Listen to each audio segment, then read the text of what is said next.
السلام علیکم ورحمۃ اللہ وبرکاتہ۔ اعوذ باللہ من الشیطان الرجیم، بسم اللہ الرحمن الرحیم۔ الحمد للہ والصلاۃ والسلام علی رسول اللہ وآلہ آل اللہ واللعنۃ الدائمۃ علی اعدائہم اعداء اللہ من یوم عداوتہم الی یوم لقاء اللہ۔ عباد اللہ اوصیکم ونفسی بتقوی اللہ، اتقوا اللہ فإن خیر الزاد التقوی۔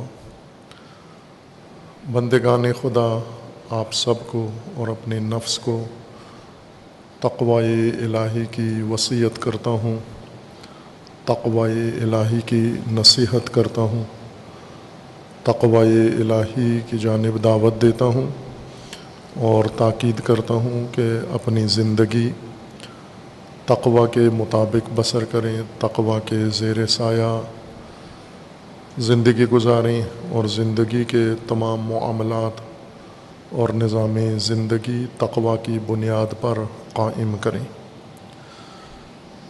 تقوی انسانی زندگی کا تحفظ ہے، حفاظتی تدبیر ہے، حفاظتی بندوبست ہے اللہ تعالیٰ کی جانب سے، جس کے حصار میں انسانی زندگی ہر پہلو سے محفوظ رہتی ہے۔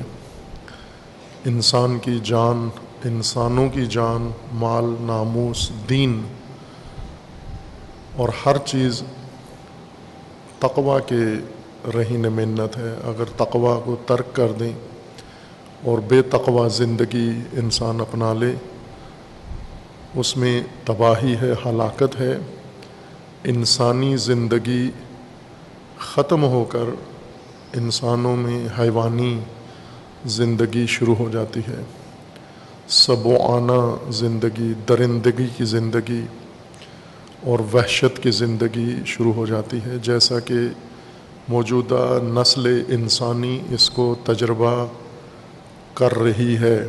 تقوی کے بغیر مسلمان دنیا بھی اور غیر مسلمان دنیا بھی تقوی کے بغیر ایک جیسی زندگی گزار رہے ہیں، جس میں نہ انسان کی ناموس محفوظ ہے، نہ انسان کا مال محفوظ ہے، نہ انسان کا گھر محفوظ ہے، نہ انسان کا اعتقاد و دین محفوظ ہے، اور نہ ہی زندگی کا کوئی اور ظاہری یا باطنی پہلو محفوظ ہے۔ یہ زندگی مکمل طور پر معرض زوال و خطر میں ہے۔ تقوی کے لیے خداوند تبارک و تعالی نے اہتمام فرمایا ہے، پورا نظام اور تدبیر بنائی ہے، اور تقوی کے لیے خداوند تبارک و تعالی نے اسوات مقرر فرمائے ہیں، عملی نمونے، جہاں پر قرآن کریم میں تقوی کے متعلق متعدد آیات نازل فرمائی ہیں کثرت کے ساتھ، اور انبیاء کرام کو آسمانی کتابوں میں تقوی کے متعلق رہنمائی فرمائی ہے۔ وہاں پر خداوند تبارک و تعالی نے عملی نمونے لوگوں کے لیے تقوی کے مقرر فرمائے ہیں۔ انبیاء کرام، ان کی شخصیت، ان کی ذوات، ان کی سیرت، ان کی زندگی، یہ تقوی کے عملی نمونے ہیں، اور اسی طرح ائمہ اطہار، اوصیاء کرام علیہم السلام کی زندگیاں تقوی کا عملی نمونہ ہیں، اور ان برجستہ نمونوں میں بہت نمایاں اسوات میں سید الشہداء امام حسین علیہ الصلاۃ والسلام تقوی کا اعلیٰ نمونہ و اسوہ ہیں۔ خداوند تبارک و تعالی نے انبیاء کرام میں سے بعض کو بہت نمایاں کر کے امت کے سامنے، لوگوں کے سامنے عملی اسوہ بنا کر پیش کیا ہے، جیسے حضرت ابراہیم خلیل علیہ الصلاۃ والسلام، حضرت ابراہیم خلیل کا ہر عمل، ہر نقش قدم اور ہر زندگی کا مرحلہ امت کے لیے دین بنا دیا گیا ہے، عبادت قرار دیا گیا ہے، تاکہ اس زندگی کی مشق کریں، اس زندگی کی ریہرسل کریں، اس زندگی کی تمرین کریں، جس کے نتیجے میں انسان مقام خلت پر ابراہیم خلیل علیہ الصلاۃ والسلام کی زندگی کی طرح اپنی زندگی بنا سکتا ہے۔ خالص تقوی کے اندر منحصر زندگی و محصور زندگی، جس کا ایک قدم بھی تقوی سے باہر نہیں ہے۔ اس لیے قرآن کریم نے مفصل حضرت ابراہیم کی سیرت کو اور ان کی زندگی کے مختلف اہم پہلوؤں کو نمایاں کر کے ذکر کیا ہے، اور سب سے بڑھ کر حضرت ابراہیم نے اللہ کے حکم پر جو ہجرت فرمائی، بابل سے، فلسطین سے نقل مکانی کی، یا عراق کے علاقے سے ہجرت کی حکم خدا پر، آباد، زرخیز اور ایک بہت ہی سرسبز علاقے سے اور مناسب و معتدل موسم والے علاقے سے اللہ کے فرمان پر ہجرت کی، اپنا کنبہ اور اپنا خاندان لیا اور مکہ کی سنگلاخ زمین پر حکم خدا سے جا کر چھوڑ دیا۔ اس کو خداوند تبارک و تعالیٰ نے حضرت ابراہیم سے انجام دلوایا، اور حضرت ابراہیم اس مقام پر فائز تھے کہ یہ مرحلہ ہر چند دشوار تھا۔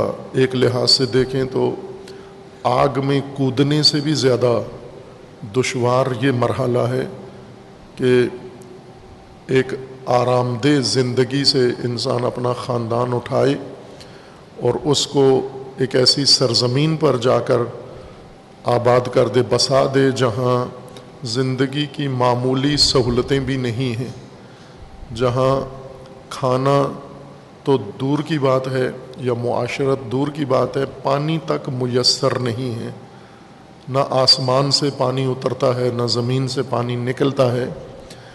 ایسے بیابان میں اور ایسے سنگلاخ سرزمین میں جا کر حکم خدا پر اپنا کنبہ بسا دینا، یہ حضرت ابراہیم کا دشوار امتحان تھا جو اللہ تعالیٰ نے لیا، اور حضرت ابراہیم نے اسے سرخرو طریقے سے بجا لائے اور انجام دیا۔ اور اس قدر عالی اور اس قدر زیبا و حسین یہ کردار اللہ کو لگا کہ خداوند تبارک و تعالیٰ نے اس مرحلے کو خاندان، مکمل خاندان کے ہر عمل کو آنے والی نسلوں کے لیے ایک فریضہ، عبادی فریضہ قرار دیا، حج قرار دیا۔ جو کچھ بھی انسان حج میں جا کر ایک مسلمان مومن انجام دیتا ہے، عورت اور مرد، وہ تکرار ہے حضرت ابراہیم، حضرت ہاجر اور حضرت اسماعیل علیہم السلام کے اعمال کا۔ اس مختصر خاندان نے اللہ کی راہ میں ایسا محکم قدم اٹھایا، ایسا پختہ قدم اٹھایا کہ خداوند تبارک و تعالیٰ نے اسے پسند کیا تمام بشریت کے لیے۔ یعنی اللہ تعالیٰ نے ہر انسان کو ابراہیمی انداز میں دیکھنا پسند کیا، ہر خاندان کو ابراہیم کے خاندان کے قالب میں اللہ تعالیٰ نے پسند کیا۔ اور اس لیے قرآن کریم میں فرمان بھی آیا کہ ابراہیم میں تمہارے لیے اسوہ ہے، ابراہیم تمہارے لیے اسوہ ہے۔ اور اسوہ کا مطلب جس کی انسان پیروی کرے، جس کے نقش قدم پہ چلے۔ اسوہ اس پیٹرن کو کہتے ہیں، اس ماڈل کو کہتے ہیں جو سامنے رکھ کر اور اس کے مطابق نقش بنایا جاتا ہے۔ جیسے مصور کرتے ہیں کہ سامنے ایک ماڈل رکھتے ہیں، سامنے ایک پیٹرن رکھتے ہیں اور اس کے مطابق پھر نقاشی کرتے ہیں۔ یہ رنگوں کی نقاشی کسی صفحے پر، کپڑے پر یا کاغذ پر کرتے ہیں یا دیوار پر، لیکن جو ماڈل، جو پیٹرن اللہ تعالیٰ نے بنایا حضرت ابراہیم کا، وہ کاغذ اور کپڑے یا دیوار پر نقاشی کا نہیں ہے، وہ انسانی زندگی کے اندر نقش بنانے کا کام ہے۔ یعنی ہر مومن، ہر مسلمان اپنی زندگی کو قالب ابراہیمی میں ڈالے، اس ماڈل ابراہیمی میں تبدیل کر دے، اور ہر انسان کی زندگی پہ جب نگاہ کریں تو بے ساختہ گواہی دیں کہ یہ ابراہیمی زندگی ہے، یہ خلیل اللہ کی زندگی ہے، یہ خلت کی زندگی ہے۔ اس زندگی کو عام انسانوں کے لیے خداوند تبارک و تعالیٰ نے پسند کیا ہے، لہٰذا یہ عمل فریضہ بنا دیا، واجب قرار دیا کہ آپ آ کر زندگی میں ایک دفعہ اس کو یہاں انجام دیں، سیکھیں، اور پھر زندگی واپس اپنے گھر میں جا کر اس کو تکرار کریں۔ اور اسی طرح کا بائیں کے انبیاء کرام علیہ السلام کی تعداد فراوان ہے، قرآن کریم میں جن کا ذکر ہے 24 یا 25 انبیاء کرام علیہ السلام کا تذکرہ ہے، اور تاریخ میں اور روایات کے اندر 1,24,000 انبیاء کا ذکر ملتا ہے۔ ان 1,24,000 انبیاء میں سب سے اعلیٰ اسوہ و زندگی کا اعلیٰ نمونہ و ماڈل اللہ تعالیٰ کو ابراہیم کا پسند آیا، اس لیے ابراہیم کے نقش قدم کو عبادت اور فریضہ قرار دیا تمام آنے والے لوگوں کے لیے قیامت تک۔ یعنی ابراہیمی رنگ اللہ کو بہت پسند ہے، انسان کی زندگی کا ابراہیمی قالب، ابراہیمی شکل، ابراہیمی انداز، ابراہیمی طرز، سوچ حضرت ابراہیم جیسی ہو، نظریہ حضرت ابراہیم جیسا ہو، فیصلے حضرت ابراہیم جیسے ہوں، اقدام حضرت ابراہیم جیسے ہوں، خاندان حضرت ابراہیم جیسا ہو، اور قوت ارادی حضرت ابراہیم جیسی ہو، سختیوں کے اندر انسان کا مقابلہ کرنا، سختیوں کا، یہ سب حضرت ابراہیم کے قالب میں ہو۔ اور یہ ممکن ہے، اسی لیے اللہ تعالیٰ نے اس کو واجب قرار دیا ہے۔ ناممکن ہوتا تو نہ حضرت ابراہیم کے لیے یہ حکم آتا، چونکہ ناممکنات کا حکم نہیں دیا جا سکتا، اور کوئی بھی شریعت مقدسہ میں ایسا اللہ تعالیٰ نے حکم، وظیفہ، فریضہ مقرر نہیں کیا جو انسانوں کے لیے ناممکن ہو، جسے بجا لانا انسان کے بس میں نہ ہو، طاقت سے باہر ہو۔ چونکہ مقدور ہے ہر انسان کے لیے، اس لیے خداوند تبارک و تعالیٰ نے ہر انسان کے لیے اس کو ایک ماڈل کے طور پر، پیٹرن کے طور پر رکھا، اور دعوت دی کہ آپ مکہ آئیں اور اس طرز زندگی کو نزدیک سے دیکھیں اور اس کے نقش قدم پر قدم رکھیں، اس کی سرمشق کی مشق کریں، اور پھر باقی زندگی اس طرح سے گزاریں۔ ایک ایک عمل حج کا بہت خوبصورت اور بڑا عالی ہے، بہت زیبا اور بہت گہرائی ہے اس کے اندر۔ دوسرا نمونہ ہم تاریخ بشر میں اگر دیکھیں، حضرت ابراہیم خلیل کے بعد جس کو اللہ تعالیٰ نے عمومیت عطا کی ہے، دوسرا پیٹرن اور دوسرا ماڈل جو حضرت ابراہیم کے نقش کی تکمیل ہے، حضرت ابراہیم کے عمل کی تکمیل ہے، نہ کہ علیحدہ ہے اس سے، یا کہیں ہم دوسرا ہے، وہی نقش جو حضرت ابراہیم نے شروع کیا اور زیبا ترین شکل میں اس کو عملی کیا اور اللہ تعالیٰ کو بہت پسند آیا، اس کی تکمیل حضرت سید الشہداء علیہ الصلاۃ والسلام کے ذریعے سے ہوئی۔ یعنی ایک وہ نقش اور وہ عمل جو حضرت ابراہیم نے کرنا تھا وہ مکمل نہیں ہوا، قرآن کی آیت کے مطابق بھی مکمل نہیں ہوا، وہ ایک مرحلہ اس کا حضرت ابراہیم نے انجام دیا، اور باقی دوسرا مرحلہ اس کا ذریت ابراہیم میں انجام پانا تھا۔ اس لیے حضرت ابراہیم نے جہاں بھی اللہ تعالیٰ سے کچھ طلب کیا، ساتھ اپنی ذریت کا ذکر ضرور کیا۔ امت مسلمہ اپنی ذریت سے مانگی، امامت اپنی ذریت میں مانگی، اور یہ سلسلہ اپنی ذریت میں مانگا۔ جو بھی اللہ نے ابراہیم کو دیا، حضرت ابراہیم نے اپنی ذریت کے لیے ضرور اس کا مطالبہ کیا، اور اللہ تعالیٰ نے وہ دعائے حضرت ابراہیم قبول فرمائی، اور ذریت ابراہیم میں وہ سب کچھ منتقل کر دیا، اور ساتھ ہی وہ نقش جو حضرت ابراہیم کا، وہ طرز ابراہیمی جو ابراہیم نے شروع کی تھی، اس کی تکمیل بھی ذریت ابراہیم میں اللہ تعالیٰ نے مقرر فرما دی ہے، اور وہ امام حسین علیہ الصلاۃ والسلام کی زندگی ہے۔ تمام معصومین میں، انبیاء کرام اور ائمہ اطہار علیہم السلام میں یہ دو کردار بہت اعلیٰ، بہت نمایاں، بہت برجستہ ہیں۔ باقی حجج اللہ یعنی انبیاء کرام اور ائمہ اطہار علیہم السلام نے اسی کی تبلیغ کی ہے، اسی کو آگے بڑھایا ہے، اسی کی تعلیم دی ہے۔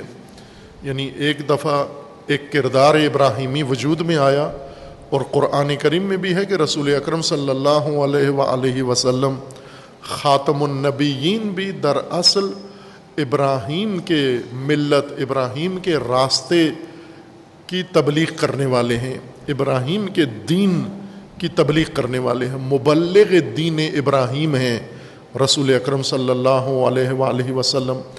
اور وہ انبیاء جو اولاد ابراہیم سے آئے اور کثرت سے آئے، بنی اسرائیل کے اندر جتنے انبیاء مبعوث ہوئے وہ ذریت ابراہیم و اولاد ابراہیم میں سے تھے، اور مبلغ نقش طرز ابراہیمی تھے، دین ابراہیمی و ملت ابراہیمی کے مبلغ تھے۔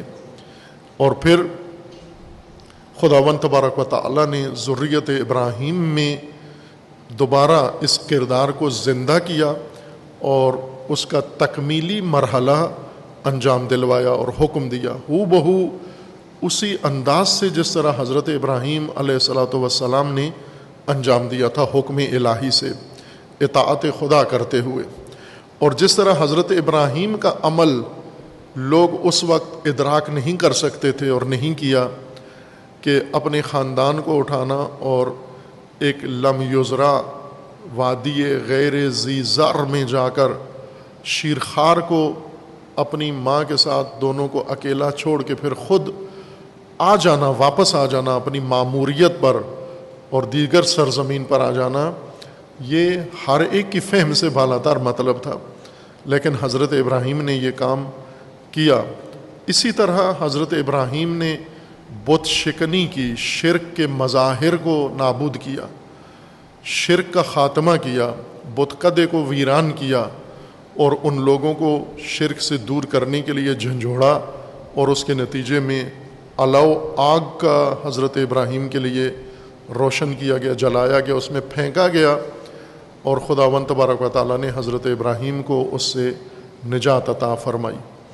ہو بہو ایسے ہی یہ عمل امام حسین علیہ الصلاۃ والسلام وارث ابراہیم علیہ الصلاۃ والسلام نے شروع کیا، اور وہی حالات جو حضرت ابراہیم کے زمانے تھے، شرک کا دور دورہ، کفر کا دور دورہ اور ظلم و طاغوتیت، اس زمانے میں نمرودیت کی شکل میں تھی، اور امام حسین علیہ الصلاۃ والسلام کے عہد میں بنو امیہ کے اندر وہی جو پہلے نمرود تھا وہ اب بنو امیہ وہ کردار اپنانے لگے۔ جس طرح علامہ اقبال کا فرمانا ہے کہ یہ دو کردار تاریخی ہیں، یہ دو کردار ازل سے ہیں، کہ ایک طرف حسینی و شبیری کردار ہو اور ایک طرف یزیدی و فرعونی و نمرودی کردار ہو۔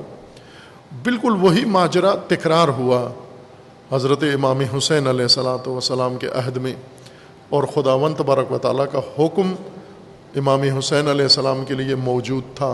کہاں تھا؟ علیحدہ آیت نازل نہیں ہوئی جو حضرت ابراہیم پر نازل تھی، آیت جو حکم وہ ابھی باقی ہے۔ یوں نہیں تھا کہ عہد ابراہیم میں شرک ممنوع ہے اور عہد امام حسین میں شرک جائز ہے، شرک پہ خاموشی اختیار کی جا سکتی ہے، شرک کے ساتھ سمجھوتا کیا جا سکتا ہے۔ حضرت ابراہیم کے عہد میں بت خانہ نہیں ہونا چاہیے، لیکن امام حسین علیہ السلام کے عہد میں بت خانہ بنانے میں کوئی حرج نہیں ہے۔ وہی حجت ابھی بھی باقی ہے، اور اسی حجت کے مطابق سید الشہداء علیہ الصلاۃ والسلام نے اپنے عہد کے نمرود کے خلاف قیام کیا اور امت کو بھی دعوت دی، اور حضرت ابراہیم ایک زوجہ، ایک بیوی اور ایک شیرخوار لے کر اس مہم کو سر کرنے کے لیے نکلے، اور فقط ایسی وادی میں گئے جہاں غیر ذی زرع تھی، ایسی وادی جس میں پانی نہیں تھا، جس میں کھانا نہیں تھا، جس میں حفاظت کا کوئی انتظام نہیں تھا، اور جس میں سر چھپانے کے لیے چھت نہیں تھی، گھر نہیں تھا۔ ایسی وادی خطرناک اور خوفناک اور سہمگین وادی میں لے کر گئے۔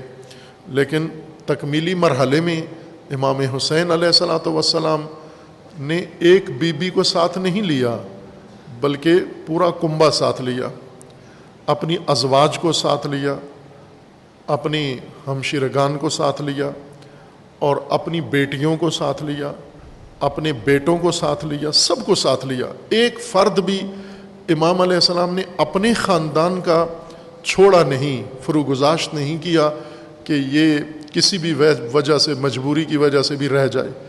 امام کو معلوم تھا کہ یہاں قتل عام ہوگا، جیسا کہ شروع میں آغاز میں فرمایا تھا کہ میں جہاں بھی جاؤں، اگر کسی بل میں بھی گھس جاؤں یہ وہاں سے بھی نکال کے مجھے قتل کر دیں گے۔ اس کے باوجود پوری نسل لے کر امام علیہ السلام وہاں پہنچے۔ اگر کسی کو پیچھے چھوڑنا تھا تو اپنا بیٹا چھوڑ کے جاتے، یہ رکھنے کے لیے کہ میری نسل تو کم از کم باقی رہے۔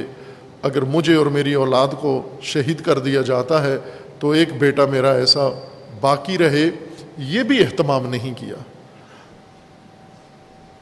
حضرت ابراہیم کی ایک زوجہ سارہ تھیں، ایک ہاجر تھیں۔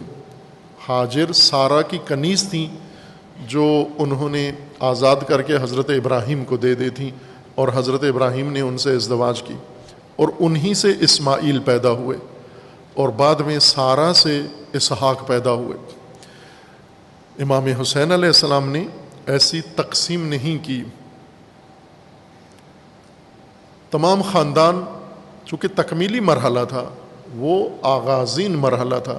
جس طرح علامہ اقبال نے فرمایا ہے کہ داستان حرم سادہ و رنگین ہے، اس کا آغاز اسماعیل ہے اور اس کا انتہا و اختتام حسین ہے۔ خوب یہ تکمیلی مرحلہ تھا۔ تکمیلی مرحلہ صرف علامتی کام سے نہیں ہونا تھا، تکمیلی مرحلہ حقیقی مناظر سے انجام پانا تھا، تاکہ مکمل ہو جائے طرز حیات ابراہیمی و طرز زندگی حسینی۔ امام حسین علیہ السلام اپنا کنبہ لے کر کس مقصد کے لیے گئے؟ ہر وہ چیز جو حضرت ابراہیم کے مد نظر تھی، اسی مقصد کے لیے امام حسین علیہ الصلوۃ والسلام قیام کیا۔ اور اس دشوار وادی میں جو منزل ابراہیم سے بہت زیادہ دشوار تھی، منزل ابراہیمی میں بچے کو پیاس لگی لیکن پانی نکل آیا، لیکن منزل حسینی میں ایسا نہیں ہونا تھا۔ منزل ابراہیمی میں آگ میں ڈالا گیا اور بجھ گئی اور ٹھنڈی ہو گئی، لیکن کربلا میں خیام حسینی کی آگ ٹھنڈی نہیں ہوئی۔ اسی طرح جب خنجر گلوئے اسماعیل پہ پہنچا تو امتحان مکمل ہو گیا، ابراہیم امتحان کامیابی سے طے کر چکے، لیکن امام حسین علیہ السلام کی اولاد اور آپ کی ذات پر خنجر گلے پہ چلا بھی، لیکن رکا نہیں، کوئی اور قربانی متبادل پیش نہیں ہوئی، اس لیے کہ یہ تکمیلی مرحلہ تھا۔ اس تکمیلی مرحلے میں علامتی کام نہیں تھا، حقیقی معنی میں جو کچھ حضرت ابراہیم سے ہوا وہ یہاں پر مکمل ہونا تھا، اپنے تکمیل کو پہنچنا تھا۔ اس لیے خداوند تبارک و تعالیٰ نے اس ہستی کو بشر کی امامت کے لیے خلق فرمایا، جو تمام انبیاء کی امامت، تمام انبیاء کی دیانت، تمام انبیاء کی رسالت کی تکمیل کے لیے خداوند تبارک و تعالیٰ نے امام حسین علیہ السلام کو مقرر فرمایا، اور امام حسین علیہ السلام نے اس کو موفقیت کے ساتھ، سرخروئی کے ساتھ انجام دیا۔ اور پھر خداوند تبارک و تعالیٰ نے اس اسوہ کو آنے والی بشریت کے لیے، قیامت تک کے لیے ایک نمونہ مقرر کر دیا۔ یہ بات پہلے تفصیل سے کی ہے۔ ایک عشرہ محرم مکمل ویسے تو ہر مجلس کے اندر اور ہر گفتگو میں اس طرف اشارہ ہوتا ہے، بعض میں مفصل اور بعض میں مجمل، لیکن اس عنوان پر تفصیلی گفتگو عاشورہ بعنوان مکتب میں ہوئی ہے کہ کیوں ائمہ اطہار علیہم السلام نے تمام معصومین کے باوجود فقط زیارت حسین علیہ السلام پر تاکید فرمائی ہے۔ خود معصومین زائر حسین بھی بنے ہیں اور زیارت امام حسین علیہ السلام کی تاکید فرمائی ہے۔ بائی کہ رسول اللہ کی زیارت سب سے افضل زیارت ہے، امیر المومنین کی زیارت افضل زیارت ہے، جناب سیدہ طاہرہ سلام اللہ تعالی علیہا کی زیارت افضل زیارت ہے، اسی طرح دیگر ائمہ اطہار۔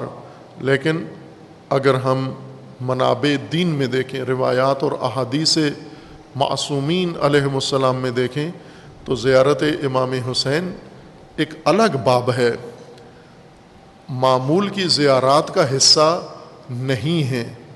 یہ امام حسین علیہ السلام کی شخصیت، مقام، یہ الگ اہمیت کے ساتھ بیان ہوا ہے۔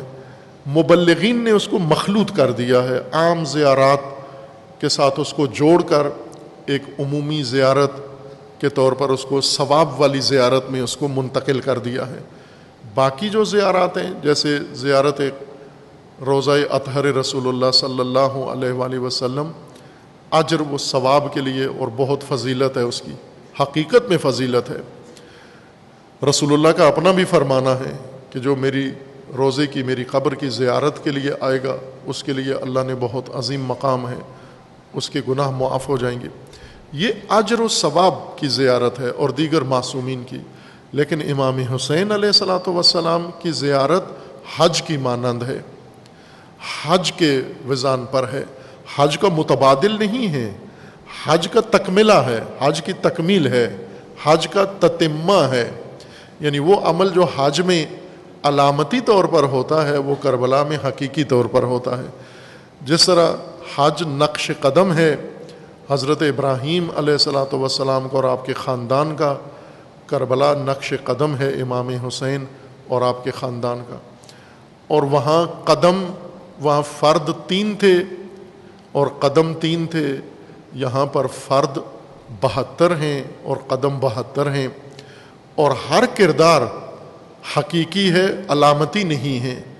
ہر کردار حقیقت میں اس منزل سے گزرا جس سے حضرت ابراہیم کو روک دیا گیا، وہاں تک نہیں جانے دیا گیا، لیکن کربلا میں یہ سب کردار اپنے اس آخری منزل، آخری حد تک پہنچائے گئے ہیں۔ اس لیے حج کی حقیقت کو سمجھنے کے لیے ضروری ہے، چونکہ روایات زیارت امام حسین میں دیکھیں تو ایک دن جو سب سے افضل دن قرار دیا گیا ہے زیارت کا، یوم عرفہ ہے۔ کچھ دیندار اور کچھ علماء اس قسم کی روایات میں جب آتے ہیں تو ان کا ذہن تردید کا شکار ہو جاتا ہے کہ شاید یہ ٹھیک نہیں لگتی، یہ تو حج کے مقابلے میں، حج کے دن لوگوں کو 9 ذی الحجہ روز عرفہ ہے، 9 ذی الحجہ مکہ میں اور میدان عرفات میں حاضر ہونے کا دن ہے، تو کربلا میں کیوں بلایا گیا ہے؟ اس کو خصوصاً جب مخالفین، معاندین جب شبہات کرتے ہیں نامعقول قسم کے، اور کمزور شیعہ، کمزور مومن جو ان کا جواب نہیں دے سکتے، وہ عموماً تردید کر دیتے ہیں کہ یہ واقعہ ایسا ہوا ہی نہیں ہے۔ کیا ہے یہ کام باز نے، متدین لوگوں نے اور علماء نے، کہ یہ روایات جن میں عرفہ کے دن زیارت سید الشہداء کی فضیلت ہے، انہیں کوشش کی ہے کہ کسی طرح ضعیف قرار دیں۔ عزیزان، یہ روایات در حقیقت روح حج بیان کرنے کے لیے ہیں۔ امام حسین علیہ السلام نے حج سے ہی قیام شروع کیا، اور اس کے اندر بہت نکتہ ہے بڑا، حج موقع ہے قیام کا۔ حج سے امام عصر اجل اللہ تعالی فرج و شریف بھی حج سے اپنے قیام کا آغاز کریں گے، مکہ سے، کعبہ سے اپنے قیام کا آغاز کریں گے۔ امام حسین علیہ السلام نے بھی کعبہ سے اور مکہ سے اپنے قیام کا آغاز کیا ہے۔ حج اگر انسان حقیقت حج کو نہ سمجھے تو ایک رسم بن جاتی ہے جیسا کہ ہے، اور کربلا بھی رسم بن جاتی ہے جیسا کہ بنی ہوئی ہے۔ نسلوں کے اندر کربلا ایک رسم سوگ اور غم کے طور پر، جس طرح حج ایک رسم اور محض ایک ظاہری عبادت کے طور پر بجا لایا جاتا ہے، جس کے نتیجے میں ہم دیکھتے ہیں کہ حاجی حج کے بعد اس کے اندر وہ صفات ابراہیمی، وہ نقش ابراہیمی، وہ طرز ابراہیمی دور دور تک نظر نہیں آتا۔ وہ بہت سارے لوگ حج کیے ہوئے ہیں، اکثریت مومنین کی حج کیے ہوئے ہوتے ہیں جن کو توفیق ہے اللہ تعالیٰ کی، اور کچھ ایسے صاحبان توفیق ہیں جو حج کے ساتھ زیارات سے بھی مشرف ہو آتے ہیں، حج و زیارت کو اپنے لیے بڑا اعزاز سمجھتے ہیں، اور ہے بھی حقیقتاً۔ لیکن ان دونوں کی زندگیوں میں، زائرین کی زندگیوں میں طرز حسینی مشاہدہ کریں اور حاجیوں کی زندگی میں طرز ابراہیمی دیکھیں، دور دور تک اس کا کوئی شائبہ نظر نہیں آتا، چونکہ اجر کے لیے اور ثواب کے لیے، اجرت کے لیے جاتے ہیں۔ حج پر نہیں جاتے ابراہیمی مشق کرنے کے لیے، زیارت پر بھی نہیں جاتے حسینی مشق کرنے کے لیے، ثواب کے لیے جاتے ہیں، اجر کے لیے جاتے ہیں۔ اور ایسا کثرت سے ہوا۔ امام حسین علیہ السلام جب قیام فرمایا، اس قیام کے دوران کتنے لوگوں تک کو ثواب پہنچایا جو امام کے ساتھ نہیں آئے۔ امام سے التماس دعا کی اور امام نے ان کے لیے دعا کی، یا امام سے انہوں نے کوئی مشورہ مانگا اور امام نے انہیں بہت خوبصورت مشورہ دیا، اور انہیں اس طرح دنیاوی اور اخروی اجر تک پہنچا دیا۔ اجر لوگوں تک پہنچا دیا، لیکن مومن امام حسین کے ساتھ چل کر اپنی منزل تک نہیں پہنچ سکا۔ حاجی کیوں بے بہرہ ہوتا ہے روح ابراہیمی سے، اور زائر اور عزادار حسین کیوں بے بہرہ ہوتا ہے عملی زندگی میں حسینی کردار سے اور حسینی سیرت سے؟ اس لیے کہ دونوں رسم بجا لاتے ہیں، رسم حج اور رسم عزا، رسم زیارت بجا لاتے ہیں۔ رسم سے انسان کو فقط ایک احساسات کو تسکین ملتی ہے۔ یہ بارہا رسومات کیوں مقبول ہوتی ہیں؟ رسومات میں انسانوں کو کیا ملتا ہے؟ اتنا خرچہ بھی کرتے ہیں اور وقت بھی دیتے ہیں، دلچسپی بھی لیتے ہیں، بہت اہتمام کرتے ہیں رسومات کے لیے۔ فائدہ کیا ہوتا ہے رسومات کا؟ دنیاوی و اخروی فائدہ کیا ہوتا ہے؟ رسومات کا فائدہ یہ ہے کہ انسان کے اندر جذبات ہیں اور احساسات، ان احساسات کو رسومات تسکین دیتی ہیں، اور یہ انسان کی نفسیاتی ایک کیفیت ہے کہ جو چیز انسان کے جذبات اور انسان کے احساسات کو تسکین دے، انسان اس سے پرسکون ہو جاتا ہے، مطمئن ہو جاتا ہے۔ مثلا روتے ہوئے بچے کے سر پہ آپ ہاتھ پھیریں، اس کو تھوڑا سا لاڈ کریں، پیار کریں، تو وہ فوراً چپ ہو جاتا ہے اور آپ سے مانوس ہو جاتا ہے۔ آپ نے اس کو دنیا کے لیے کچھ دیا، پیسے دیے نہیں دیے، کھانا دیا، کچھ بھی نہیں دیا، آپ نے صرف شفقت کا ہاتھ اس کے سر پہ پھیرا ہے، اس کے مجروح احساسات کو تسکین دے دیے آپ نے، فوراً چپ ہو جاتا ہے۔ اس کی آخرت کے لیے بھی کچھ نہیں ہوا، اس کی دنیا کے لیے بھی کچھ نہیں ہوا۔ اسی طرح رسومات کا بھی یہی فائدہ ہوتا ہے۔ جب انسان کوئی بھی دنیاوی یا دینی رسم بجا لاتا ہے، اس رسم کے بعد انسان کے اندر ایک احساساتی تسکین پیدا ہو جاتی ہے، جس سے بہت خوش ہوتا ہے کہ میں نے یہ کام انجام دیا ہے۔ خوب حج اور زیارت اور عزاداری دونوں میں تسکین احساسات کی حد تک حاجی اور زائر و عزادار دونوں آئے ہیں، تسکین احساسات سے آگے نہیں بڑھے۔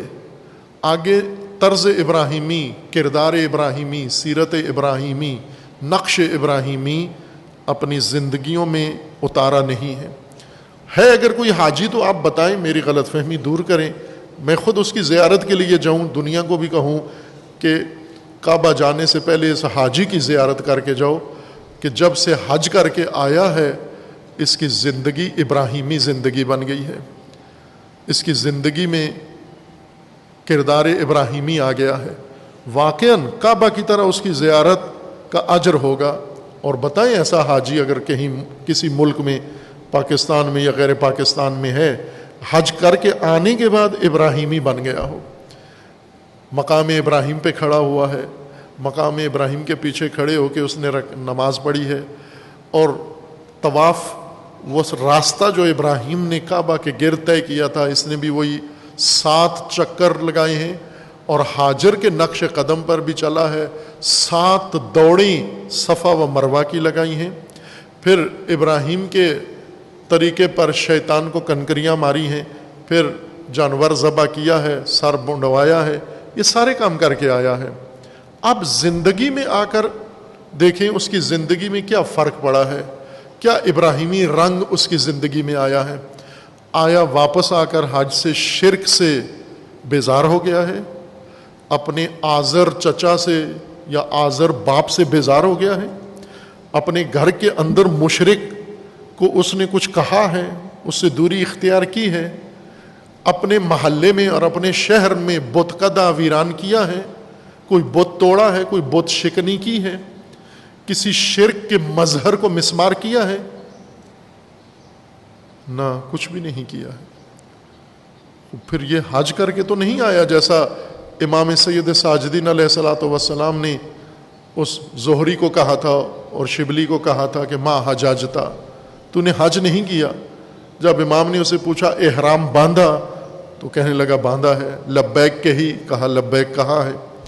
کہا پھر طواف کیا، کہا طواف بھی کیا ہے۔ سعی کی صفا مروہ میں، کہنے لگا میں نے سعی بھی کی ہے۔ ہر عمل جو امام پوچھتے گئے تو جواب ہاں میں اور مثبت دیتا گیا کہ یہ کیا ہے۔ اور پھر امام نے جب فرمایا کہ جب تو احرام باندھ رہا تھا تو یہ نیت کی تھی کہ میں لباس معصیت اتار کے، لباس شرک اتار کے لباس توحید اور لباس اطاعت زیب تن کر رہا ہوں، یہ نیت کی ہے؟ کہنے لگا نہیں، یہ نیت تو نہیں کی، میں نے صرف قمیض اتاری، تولیہ لپیٹ لیا، صرف اتنا کام کیا۔ امام نے فرمایا ما حجاجتا، حج نہیں ہوا تیرا، جب تیرے اندر وہ ساری چیزیں آئی ہی نہیں ہیں۔ جس طرح ابراہیم نے اس طرح سے لباس اطاعت زیب تن کیا اور حرم خدا میں قدم رکھا کہ پھر ابراہیم نے ایک قدم پر بھی فرمان خدا کو نظر انداز نہیں کیا۔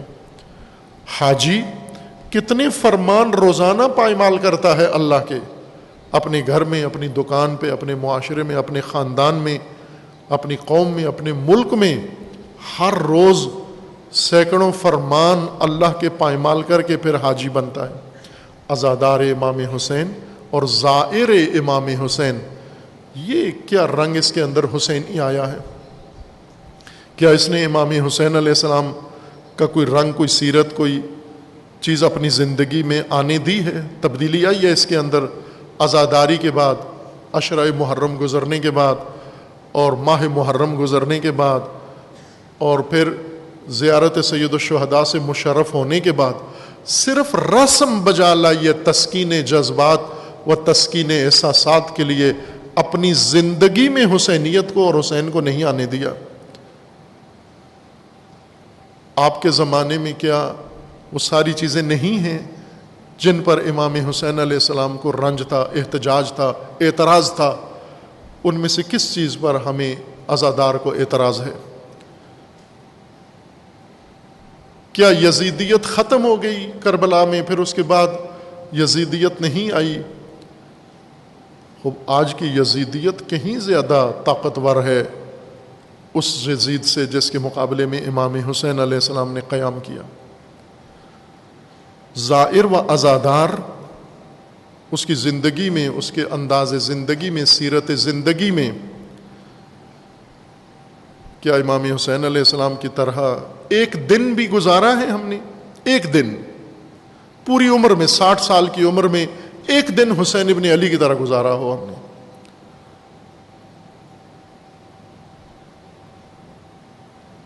بھلے رسومات انجام دی ہیں، تسکین حاصل کی ہے، یہ اسوات جو اللہ تعالیٰ نے مقرر فرمائے ہیں، اسوہ حضرت ابراہیم و اسوہ حضرت امام حسین علیہ الصلاۃ والسلام، یہ تقویٰ کا عملی نمونہ ہے، یہ تقویٰ ہے۔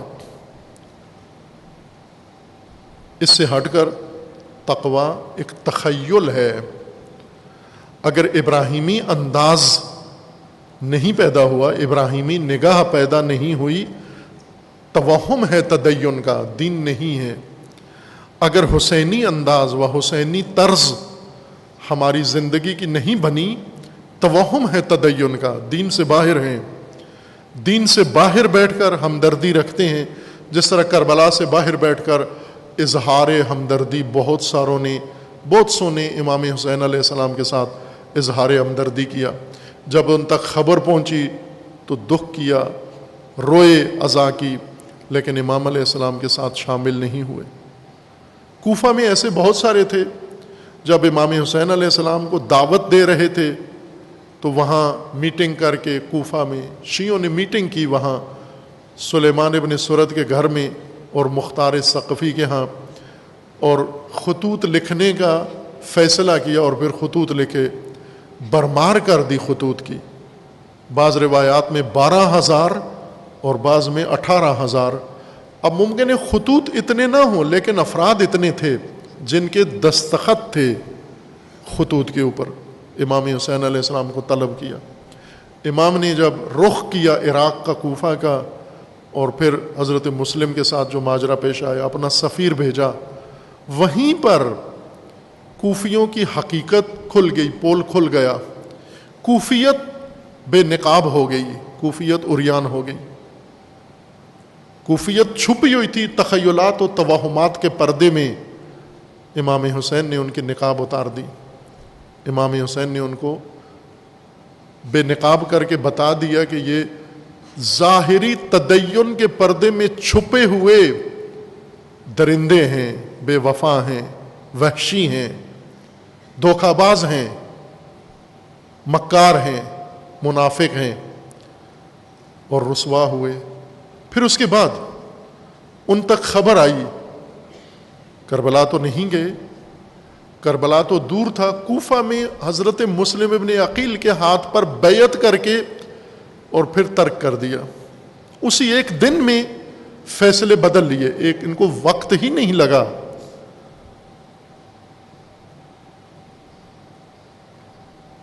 تنہا چھوڑ دیا۔ پھر ان کو خبر ملی امام حسین علیہ السلام کی شہادت کی، کیا عکس العمل دکھایا، فقط روئے۔ پہلا گریہ کب کیا کوفیوں نے؟ جب امام حسین علیہ السلام کہ اہل بیت جب اسیر ہو کر کوفہ کے بازاروں سے گزارے جا رہے تھے، ان کے آنسو نکل آئے، پہچان لیا انہوں نے، دیکھ لیا انہوں نے، رونے لگے۔ یہ پہلا گریہ تھا کوفیوں کا امام حسین پر، جو بی بی زینب کو بہت ناگوار گزرا، بہت ناپسند آیا ان کا رونا، ان کا مکر۔ یہ رونا بھی مکاری کا رونا تھا۔ اور پھر اس کے بعد 3 سال تک کچھ بھی نہیں کیا امام حسین علیہ السلام کے لیے، کچھ بھی نہیں، نہ مجلس کی، نہ عزاداری کی۔ 3 سال تک اپنی معمول کی زندگی گزارتے رہے۔ 3 سال کے بعد انہیں توبہ کا خیال آیا کہ یہ تو بہت بڑا جرم کیا ہم نے، اور جرم کر کے اس کو پی گئے، اور کسی کو احساس تک نہیں ہے۔ پھر یہی لیڈر شیعوں کا سلیمان ابن سرد، اس نے پھر میٹنگ بلائی اور بلا کر کہا کہ غلطی ہوئی، جرم ہوا، ہم سب سے تلافی کرتے ہیں، لشکر بناتے ہیں اور بنو امیہ کے خلاف قیام کرتے ہیں۔ اور پھر تائبین کے نام سے اٹھے اور ایک ایک کر کے سارے مارے گئے، لیکن امام حسین علیہ السلام کے ساتھ ان میں سے چند ایک بھی نہیں پہنچے۔ یہ رسوماتی تشیع کی یہ آخر میں انجام یہ ہوتا ہے۔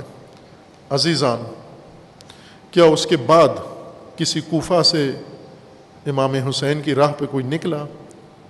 امام حسین علیہ السلام نے فرمایا تھا، مثلی لا یبایع مثلا، مجھ جیسا یزید جیسے کی بیعت نہیں کرے گا۔ پھر کوئی آیا ایسا سورما میدان میں جو آ کر اپنے زمانے کے یزید کو کہے میں تیری بیعت نہیں کرتا؟ نہیں نظر آیا آپ کو؟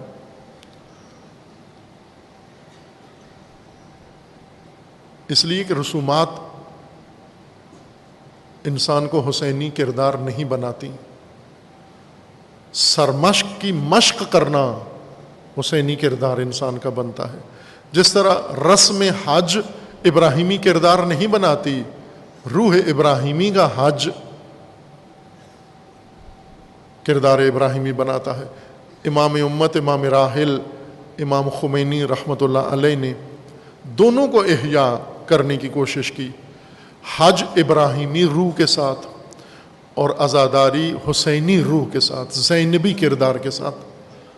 اور یہ کردار جب زندہ ہوں پھر ہر نسل میں یہ عمل تکرار ہوتا ہے، اور یہی تقوی ہے۔ تقوی کا عملی نمونہ، تقوی کے صراط مستقیم پہ تقوی حاصل ہوتا ہے، لیکن سبل انسان کو تقوی سے دور کر دیتے ہیں۔ آج ہم کیوں فقط رسومات پہ اکتفا کرتے ہیں؟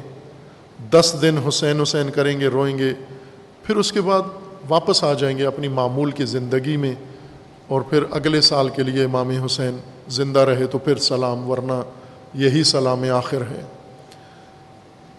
اسی طرح ابراہیمی الوداع کر کے، وداعی طواف کر کے آ جاتے ہیں، پھر زندہ رہے، اللہ نے توفیق دی دوبارہ کبھی آ کر یہ رسمیں بجا لائیں گے۔ عزیزان، یہ تقوی کے حقیقی مینار ہیں، علامتیں ہیں۔ اگر کسی نے اپنا تقوی پرکھنا ہے کہ مقام تقوی پر پہنچا ہوں یا نہیں، یہ 2 کردار ہیں، اللہ تعالیٰ نے یہ مقرر فرمائے ہیں نمونے، ان کے ساتھ اپنے آپ کو دیکھو، رکھ کر ان کی کردار، ان کی زندگی، ان کے طرز کا کوئی اثر تمہاری زندگیوں میں پایا جاتا ہے، شکر خدا بجا لو۔ اگر نہیں ہیں تو پھر پریشان ہو، تھوڑی کوشش کرو تاکہ طرز حسینی و طرز ابراہیمی تمہاری زندگیوں کے اندر پیدا ہو۔ اللہ تعالی ہمیں اسوہ ابراہیمی اپنانے کی توفیق عطا فرمائے۔ خداوند تبارک و تعالی ہمیں اسوہ حسینی اپنانے کی توفیق عطا فرمائے، اور وہ دشواریاں، وہ مصائب، وہ سختیاں، وہ کلمات جن میں اللہ نے مبتلا کیا ان اسوات کو، اور انہوں نے سرخروئی کے ساتھ انہیں طے کیا، خداوند تبارک و تعالی ہمیں ان تمام مراحل کو برداشت کرنے اور تحمل کرنے کی توفیق عطا فرمائے انشاءاللہ۔ اعوذ باللہ من الشیطان الرجیم، بسم اللہ الرحمن الرحیم، انا اعطیناک الکوثر فصل لربک وانحر انا شانئک هو الابتر۔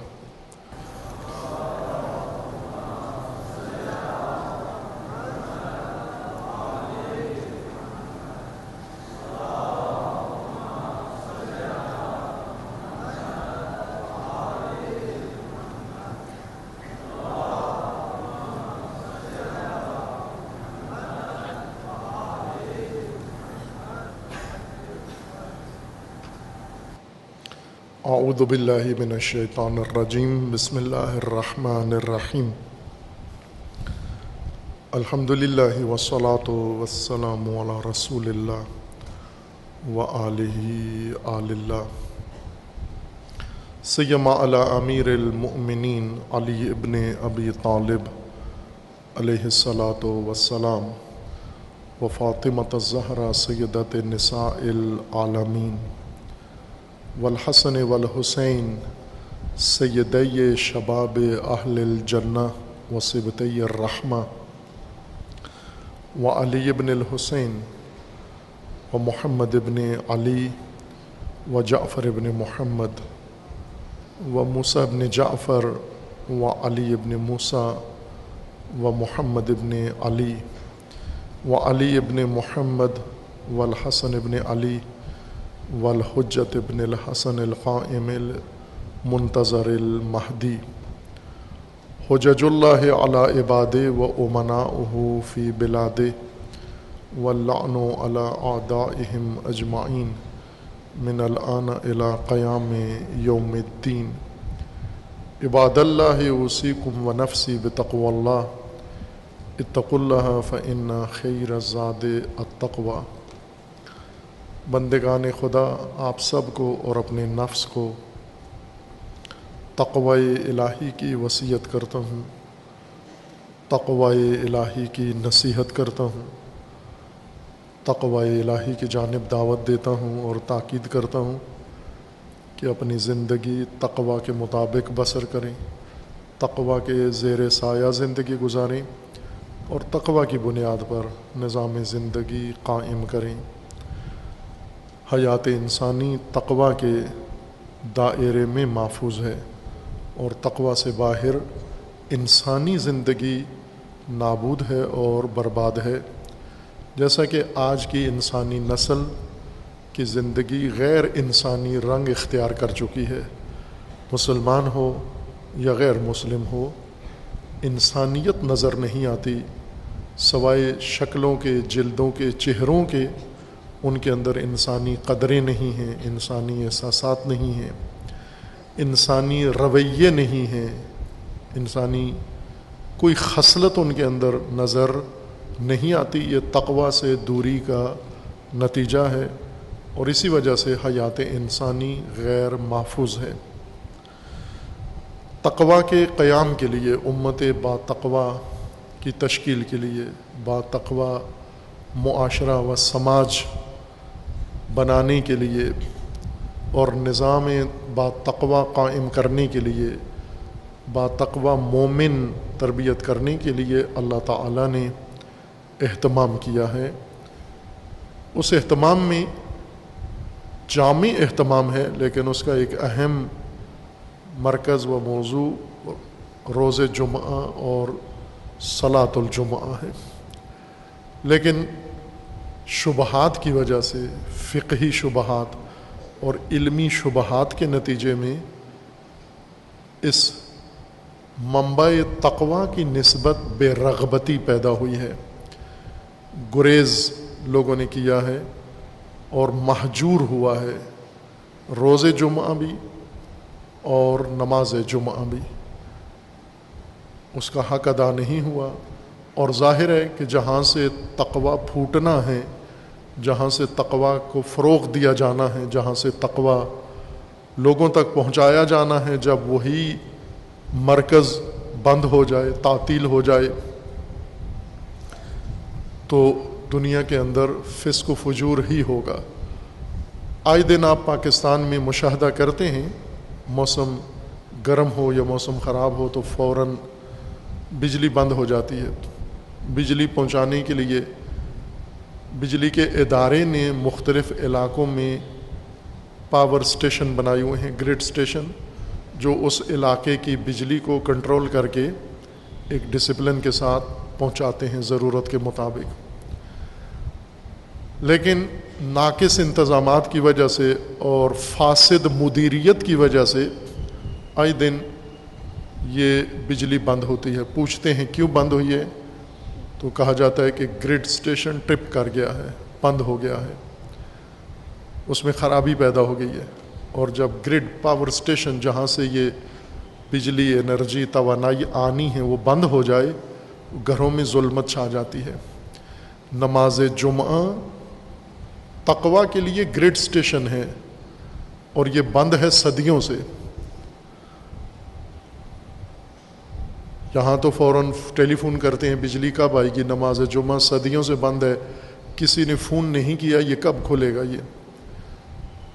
یہ برکت کا دن ہے، یہ عظیم دن ہے اور اس سے محروم ہیں۔ یہ ظلمتیں، مساجد جمعہ کے دن بھی بند، اور جمعہ کے روز مومنین یا سوئے ہوئے ہیں یا پکنک پہ ہیں یا کھا پی رہے ہیں یا دکانوں پہ بیٹھے ہوئے ہیں۔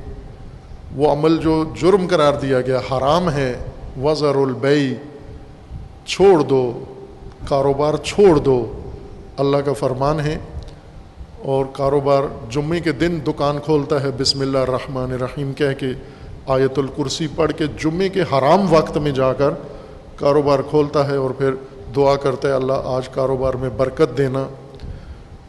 یہ رویہ ہے جو روز جمعہ کے متعلق ہے۔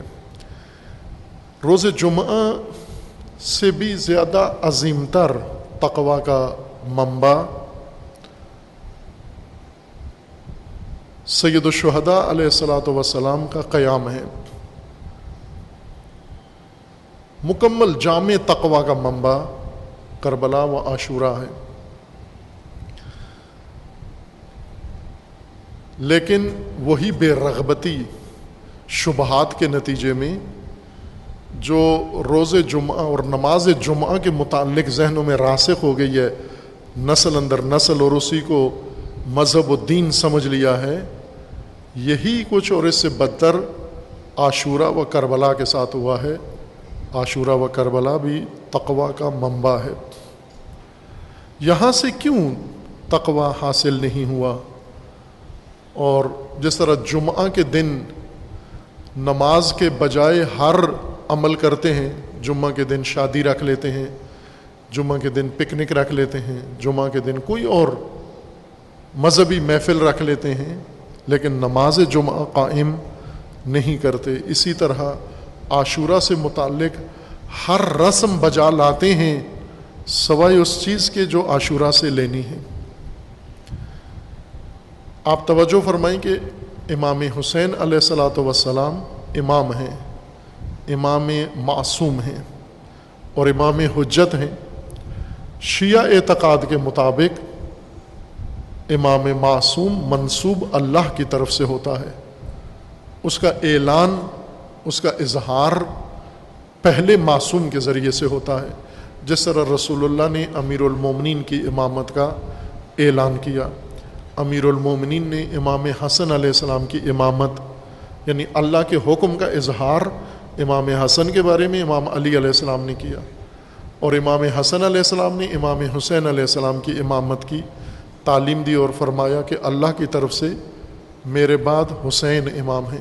اور یہی شیعہ اعتقاد ہے کہ امام اللہ کی طرف سے منسوب ہوتا ہے، لیکن اس کا اظہار امام قبل کرتا ہے اپنے بعد کے امام کے لیے۔ خوب اس اعتقاد کے مطابق امام معصوم کا قول، فعل، عمل یہ حجت ہے۔ حجت سے مراد یعنی امت پر لازم ہے و واجب ہے، جو امام معصوم کہتے ہیں وہ ان پر لازمی ہو جاتا ہے عمل کرنا، جس سے روکتے ہیں اس سے رکنا واجب ہو جاتا ہے، یہ اللہ کا حکم ہوتا ہے۔ امام معصوم جو کہیں یہ اللہ کا حکم ہوتا ہے، امام معصوم کا اپنا نہیں ہوتا۔ جس طرح رسول اللہ صلی اللہ علیہ وآلہ وسلم اور دیگر انبیاء کرام علیہم السلام جو کچھ کہتے ہیں، فرماتے ہیں، وہ ان کا اپنا کہنا نہیں ہوتا، وہ اللہ کا حکم ہوتا ہے، اور امت کو لازمی ہے ان کے فرمان کو قبول کرنا، ماننا۔ تشیع کے مطابق، شیعہ اعتقاد کے مطابق امام معصوم کی بھی یہی حیثیت ہوتی ہے، جانشینی اور خلافت و نیابت نبی میں۔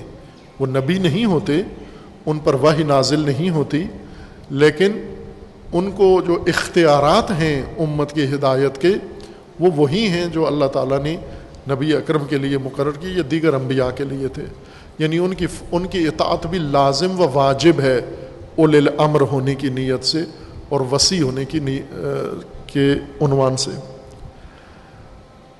اور جتنے شرعی احکام ہیں، فقہی احکام ہیں، یہ سب قول معصوم اور فعل معصوم سے استنباط کیے جاتے ہیں۔ کتاب و سنت اصل منبع ہے شریعت مقدسہ کا۔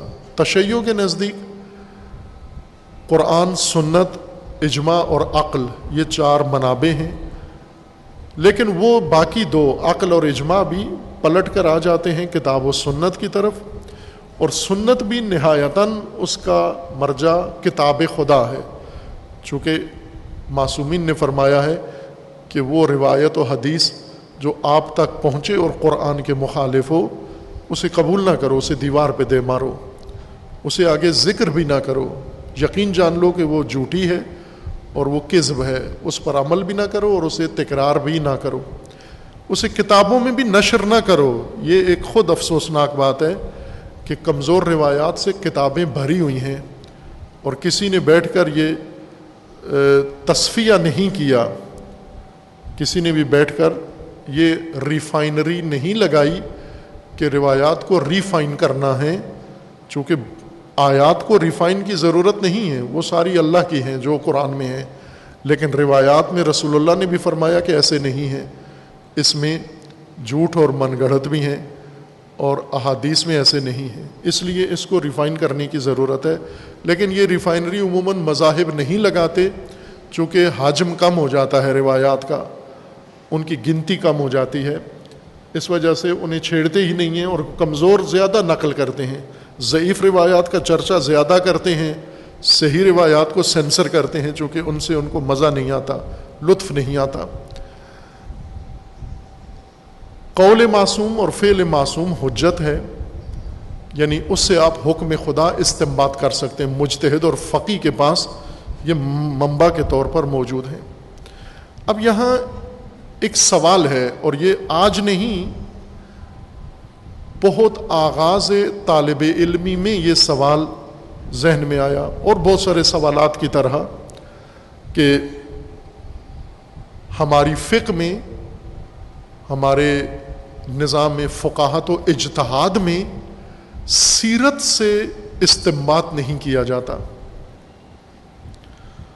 طالب علمانہ سوال، یہ ایک بڑی مشکل یہ ہے کہ انسان میں اگر بہت جوانی نوجوانی میں سنجیدگی آ جائے، بہت مشکل میں انسان پڑ جاتا ہے۔ خوشحال وہ جوان ہیں، بوڑھے ہونے تک ان میں سنجیدگی نہیں آتی، ہر روز ان کا عید کا دن ہوتا ہے۔ لیکن اگر کسی انسان میں بہت ابتدائی زندگی میں سنجیدگی آ جائے، ہر روز اس کا ایک عذاب کا دن ہوتا ہے۔ خوب یہ سوال ابتدائی طلبگی میں ذہن میں آیا، چونکہ کسی جگہ کسی فقہی کتاب میں سیرت کو دلیل کے طور پر استعمال نہیں کیا گیا۔ قول ہیں، اقوال کو ذکر کیا گیا، لیکن سیرت نہ رسول اللہ کی اور نہ ہی ائمہ اطہار کی کسی فقہی فتویٰ کا مبنا نہیں ہے، بنیاد نہیں ہے۔ اور طالب علم کے ذہن میں جب یہ سوال آتا ہے تو اس کے اندر خوف بھی ہوتا ہے کہ یہ بات کرنے سے دوسرے بپھر بھی سکتے ہیں، دوسرے بگڑ بھی سکتے ہیں، دوسرے کوئی بھی رد عمل دکھا سکتے ہیں، خصوصاً جب سینگ ہو، عقل نہ ہو تو اور زیادہ خطرہ زیادہ بڑھ جاتا ہے، یعنی جذبات ہوں، تدبر نہ ہو تو پھر ایسی باتوں میں زیادہ خوف پیدا ہو جاتا ہے۔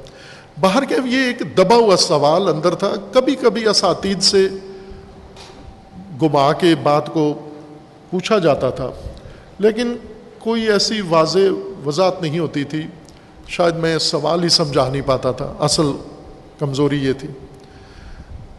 تائیں کہ ایک مجلس میں علامہ مرتضیٰ عسکری رحمۃ اللہ علیہ، جن کی بہت بہترین کتابیں، تحقیقی کتابیں، بہت اعلیٰ کتابیں ہیں اس محقق کی، جنہوں نے 150 صحابی من گھڑت تحقیق کر کے تاریخ سے لکھا ہے کہ یہ کوئی صحابی ایسا نہیں تھا، جنہوں نے عبداللہ ابن سبا کو کہا ہے یہ محض افسانہ ہے، یہ ایک راوی یا ایک شخص نے گھڑا ہے، اس کا تخیل ہے، عبداللہ ابن سبا نامی کوئی شخص تاریخ میں پیدا ہی نہیں ہوا، کسی ماں نے یہ بچہ جنم نہیں دیا، یہ ایک شیعہ مخالف متعصب ناصبی نے جنم دیا ہے۔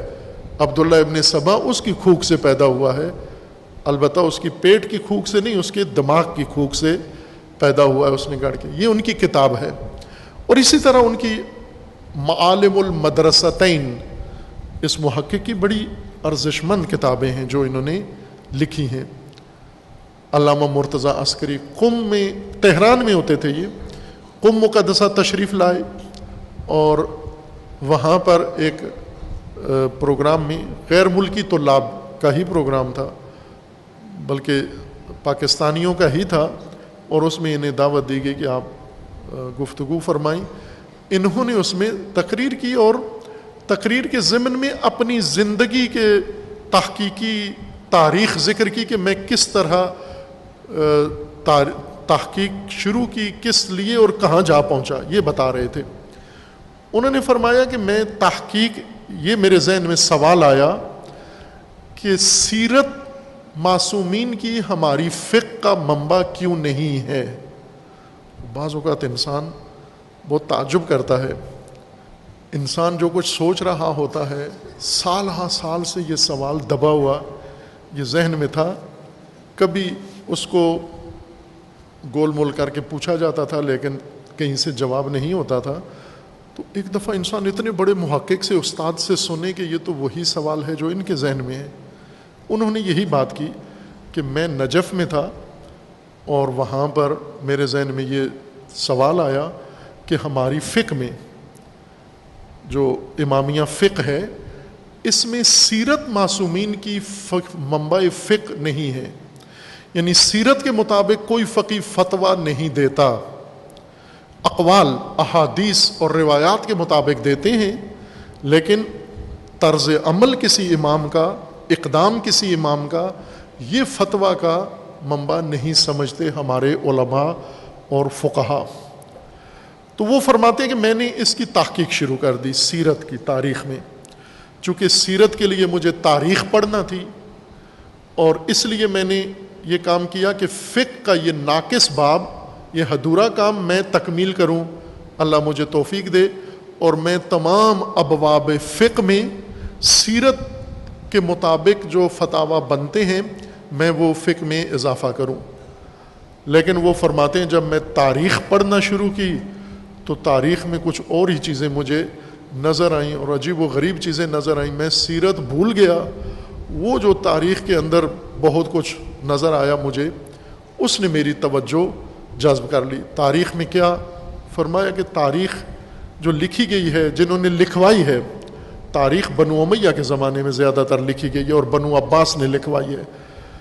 اب جیسے آج کل میڈیا حکومت کے اختیار میں ہے، آپ ٹی وی چینل سنیں تو حکومتی میڈیا کیا کہہ رہا ہوتا ہے، حکومت کی تعریفیں کر رہا ہوتا ہے، اپوزیشن کے اوپر حملے کر رہا ہوتا ہے، ان کو چور، ڈکیت، فلاں فلاں۔ بنو امیہ اور بنو عباس یہی کام کرتے تھے، اہل بیت کو اپوزیشن بنایا ہوا تھا اور اپنے اقتدار کے تحفظ کے لیے وہ خطبے بھی دلواتے تھے اور اہل بیت کی شان کم کرتے تھے۔ بنو امیہ تو بہت ہی ظلم کرتے تھے، بنو عباس نے ایک اور طرز سے یہی کام کیا۔ بہرکیف اہل البیت کے ساتھ اپوزیشن والا سلوک کیا، اور تاریخ میں جال ہی جال، جھوٹ ہی جھوٹ، اور من گھڑت چیزیں، من گھڑت راوی، من گھڑت روایات۔ کہا کہ یہ جب میں نے دیکھا گھبرا گیا کہ یہ کیسی تاریخ ہے، تو فرماتے ہیں کہ پھر میں وہ سیرت بھول گیا، تو میں اس موضوع میں دلچسپی لینا شروع کی، اور اس کا جو ان کی کتابیں ہیں انہوں نے فرمایا کہ یہ اس وجہ سے ہوا کہ تاریخ مجھے کھینچ لیا اپنی طرف، میں سیرت کی نیت سے تاریخ میں جھانکا تھا۔ بہرکیف یہ موضوع کئی حوالوں سے محجور و متروک ہے سیرت کا، عمومی طور پر، اور بالخصوص امام حسین علیہ السلام کی سیرت، یہ قیام مقدس کربلا امام حسین علیہ السلام کا، جو تمام تشیع کے نزدیک سب سے زیادہ مکرم و محترم چیز ہے، اور تشیع جتنا اس کربلا کو اہمیت دیتے ہیں اتنا کسی اور چیز کو اہمیت نہیں دیتے، عام شیعہ بھی اور علماء بھی۔ علماء، قدیم علماء بھی دیکھیں اور موجودہ علماء بھی دیکھیں، متأخر علماء دیکھیں، امام حسین علیہ السلام کو سب سے زیادہ اہمیت دیتے ہیں، ہر موضوع سے زیادہ۔ اگر روتے ہیں تو امام حسین علیہ السلام کے لیے اہتمام کرتے ہیں، امام حسین علیہ السلام کے لیے۔ لیکن یہی ہستی جن کو اتنا اہمیت دیتے ہیں، روتے ہیں ان کے لیے، عزا کرتے ہیں ان کے لیے، خرچ کرتے ہیں ان کے لیے۔ ابھی آپ دیکھتے ہیں یہ کچھ چند سالوں سے اربعین کا جو منظر دنیا دیکھتی ہے وہ بہت بے نظیر ہے، بے مثل کام ہے۔ ملینز لوگ، کروڑوں لوگ ساری دنیا سے آتے ہیں، عراق سے، ایران سے، اور پاکستان، ہندوستان، باقی ممالک سے، اور ایک اتنا حسین سما وہاں پر ہوتا ہے۔ خوب یہ اہتمام ہے، کسی اور کام کے لیے اتنے نہیں جاتے لوگ جتنے کربلا کے لیے روتے ہیں، تڑپتے ہیں، عقیدت رکھتے ہیں، زیارت کے لیے جاتے ہیں، اہتمام کرتے ہیں، خرچ کرتے ہیں۔ اگر پاکستان میں ہی آپ دیکھیں امام حسین علیہ السلام کی مجالس کے لیے جتنا پیسہ لگایا جاتا ہے، بے حساب پیسہ ہے جو امام حسین علیہ السلام کے نام پر مومنین خرچ کرتے ہیں، یہ اہتمام ہے۔ لیکن یہی امام قیام کیا یزید کے خلاف، نبرد کی، شہید ہوئے، امام حسین علیہ السلام کا ایک قدم بھی، ایک قیام کا مرحلہ بھی اس کے مطابق تاریخ میں کسی فقی نے فتویٰ نہیں دیا، فقہ کا منبع نہیں بنایا، شریعت کا منبع نہیں بنایا۔ آپ کا تو عقیدہ ہے، اگر ایک اہل سنت نہیں کرتا امام حسین علیہ السلام کے اقدام اور قیام کو حکم خدا و شریعت کا منبع نہیں سمجھتا، تو چونکہ اس کی اعتقاد یہ ہے، وہ امام حسین علیہ السلام کو امام نہیں مانتا، وہ منصوب من اللہ نہیں مانتا، وہ حجت نہیں مانتا، وہ مکرم مانتا ہے، وہ نواسہ رسول مانتا ہے، وہ احترام کرتا ہے، عزت کرتا ہے اہل سنت، لیکن جو حیثیت آپ دیتے ہو وہ تو نہیں دیتا۔ اگر آپ بھی امام حسین علیہ السلام کے لیے رو لو، زیارت بھی کرو، حسین حسین ساری زندگی کرو، لیکن امام حسین علیہ السلام کے قیام کو فقہ کا منبع نہیں بنایا، تو آپ میں اور اہل سنت میں کیا فرق رہ گیا ہے پھر؟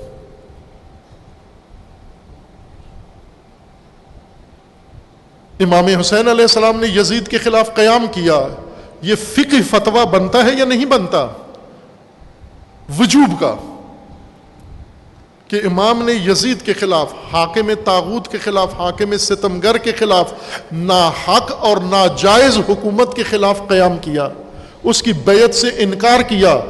اس بیعت کی حرمت پر فتویٰ فقہ میں ہونا چاہیے یا نہیں ہونا چاہیے؟ جو امام حسین کو حجت مانتے ہیں، امام مانتے ہیں، ان کا تو ہونا چاہیے نا، ان کا تو کتاب توضیح المسائل شروع ہی یہاں سے ہو کہ کسی یزید کی بیعت حرام ہے شرعن اللہ کے نزدیک، کیوں کہ امام حسین علیہ السلام نے فرمایا بھی ہے اور بیعت سے انکار بھی کیا ہے۔ انکار بیعت واجب ہو، اور یوں نہیں کہ بیعت صرف نہ کر کے پھر اپنے کام میں لگ جائیں، بلکہ اس یزید کے خلاف قیام کرنا، اس یزید کی حکومت کو سرنگون کرنا اور لوگوں کو اس کے یزید کے خطرات سے آگاہ کرنا، یہ واجب ہے، کیونکہ امام حسین علیہ السلام نے کیا ہے یہ کام۔ اور اس راہ میں قربانی دینا، اس راہ میں اپنی جان کی قربانی دینا، خاندان کی قربانی دینا، جو کچھ امام حسین علیہ السلام نے قدم قدم پہ کیا ہے، یہ فقہ کا منبع کیوں نہیں بنا؟ 1400 سال سے صرف رو رہے ہو امام حسین علیہ السلام کو، لیکن امام حسین علیہ السلام کے عمل کو دلیل قرار دے کر فتویٰ نہیں دے رہے۔ ایک فقی پوری تاریخ میں نظر آتا ہے جس نے کربلا کو منبع شریعت سمجھا، جس نے امام حسین علیہ السلام کو امام سمجھا، حجت سمجھا، حجت خدا سمجھا، اور امام حسین علیہ السلام کے اقدام کے مطابق فقہی مبنی بنایا اور اس پر عمل بھی کیا، اور وہ امام راحل امام خمینی رحمۃ اللہ علیہ ہے، جس نے یزید وقت کے خلاف قیام کیا، قیام کو واجب قرار دیا، امامت کی حکومت کی برپائی کو واجب قرار دیا۔ ہم امام پر روئیں، لیکن امام جس حکومت کے خلاف قیام کر رہے ہیں ہم اسے واجب نہ سمجھیں، تو ہم امام کے کیسے پیروکار ہیں؟ پھر تو ہم مخالف ہیں امام حسین کے، پھر تو کوفیوں والا حال ہو جائے گا۔ امام حسین علیہ السلام نے امامت کے نظام کو برپا کرنے کے لیے قیام کیا۔ امام حسین علیہ السلام کے اپنے فرامین میں ہے اور اقدام میں ہے کہ ہم حقدار ہیں اس کے، ولایت و امامت کی حکومت برپا کرنی ہے۔ اگر یہ امام کا قدم تھا تو اس کے مطابق تو فتویٰ بنتا ہے کہ حکومت امامت قائم کرنا واجب ہے۔ دلیل قرآن کی دلیلوں کے علاوہ، رسول اللہ کے فرامین کے علاوہ، ائمہ اطہار کی احادیث کے علاوہ سب سے بڑی دلیل قیام امام حسین علیہ السلام ہے۔ لیکن آپ کی فقہ خالی ہے، ایک فتویٰ بھی کسی کا نہیں ہے موجود۔ مفتی بھی رو کے محرم میں فارغ ہو جاتا ہے، مقلد بھی رو کر فارغ ہو جاتا ہے۔ نہ مفتی قیام واجب سمجھتا ہے اور یزید کی مخالفت کو اور یزید کی بیعت کو حرام سمجھتا ہے، نہ مقلد کے نزدیک حرام ہے۔ اس لیے پوری دنیا کے اندر تشیع طاغوتوں کی بیعت میں ہیں، طاغوتوں کی حاکمیت میں ہیں، اور اگر قیام کریں حکومت اسلامی کا، کھل کے سب مخالفت میں آ جاتے ہیں۔ ولایت فقی کی ولایت نیابتاً امام کی نیابت میں نظام ولایت کا قیام امام حسین علیہ السلام کے قیام سے ثابت ہے۔ امام خمینی نے یہی استدلال کیا، اسی سے ثابت ہو جاتا ہے یہ قیام۔ پہلا واجب و پہلا فریضہ تمہارے اوپر حسین ابن علی یہ فرما رہے ہیں، یہ کام ہے تمہارا، حج نہیں ہے۔ حج چھوڑ دیا، یزید سے ٹکرانا اہمیت رکھتا ہے۔ زیارت رسول اللہ چھوڑ دی، امامت کی حکومت قائم کرنا لازم ہے۔ کوفیوں کے خط کا کیوں امام نے جواب دیا؟ اس لیے کہ انہوں نے اتمام حجت بظاہر کر دی تھی کہ ہم امامت کی حکومت قائم کرنے میں آپ کے ناصر ہیں۔ امام نے جب دیکھا کہ یہ اظہار تو کر رہے ہیں، ہر چند جھوٹے ہیں، لیکن یہ تاریخ میں اگر میں اجابت نہ کروں ان کی بات کو تو یہ ہمیشہ کے لیے ہوگا کہ کوفی تو حاضر تھے، امام حاضر نہیں تھے۔ امت حاضر تھی امامت کے لیے، امام حاضر نہیں تھے امامت کے لیے۔ ان کے پاس تاریخ میں جواز بن جائے گا۔ امام نے قیامت تک آنے والے ان لوگوں کو رسوا کرنے کے لیے یہ خطوط کا جواب دیا کہ امت جو بظاہر اپنی آمادگی کا اظہار کرتی ہے یہ بتانے کے لیے کہ امت حاضر ہے، امام حاضر نہیں ہے، انہی کو رسوا کرنے کے لیے امام نے قیام کیا کہ تم مکار ہو حقیقت میں، اور آج تک یہ مکر چلا آ رہا ہے۔ حسین ابن علی قیام کر کے اپنا کنبہ، اپنی جانیں نذرانہ پیش کر کے قربان کر کے جا چکے ہیں، لیکن ابھی تک امت میں یہ آمادگی نہیں ہوئی۔ حسین ابن علی کے بعد بھی فقط ظاہری رسم پر اکتفا کرتے ہیں، امام کے عمل کو اپنی شریعت کا منبع نہیں سمجھتے، اس کا مدرک و ماخذ نہیں سمجھتے۔ عزیزان، حسینی فقہ حسینی ہے، آپ کہتے ہو فقہ جعفری ہے، کیا اس وجہ سے جعفری کا اصرار کرتے ہو کہ امام جعفر صادق علیہ السلام نے ان مشکلوں میں نہیں ڈالا، فقط درس و تدریس کیا ہے؟ درس و تدریس پسند ہے امام جعفر صادق کی، اس لیے فقہ جعفری کہتے ہو؟ یہ فقہ جعفری فقہ محمدی ہے، یہ فقہ علوی ہے، یہ فقہ فاطمی ہے، یہ فقہ حسنی، اور سب سے بڑھ کر یہ فقہ حسینی ہے۔ امام جعفر صادق علیہ السلام امام حسین کے قیام کے مبلغ ہیں۔ یہ قیام کیوں فقہ کا مبنی نہیں بنا ہے، اور کیوں فقط رسومات پہ علماء بھی اور عوام بھی اکتفا کر کے اور یہ ایام ازاں رسومات میں گزار کے چلے جاتے ہیں؟ اس وجہ سے امامت محجور ہے، صدیوں سے طاغوت براجمان ہے۔ اگر امام حسین علیہ السلام کا یہ قیام منبع اور مبنی بن جاتا فقہ کا، تو صدیوں سے یہ سلاطین جور حاکم نہ ہوتے، یہ سلاطین جور مسلط نہ ہوتے، حتیٰ ان ممالک میں بھی جہاں پر تشیع کی اکثریت ہے، وہاں پر کیوں سلاطین جور حاکم ہیں؟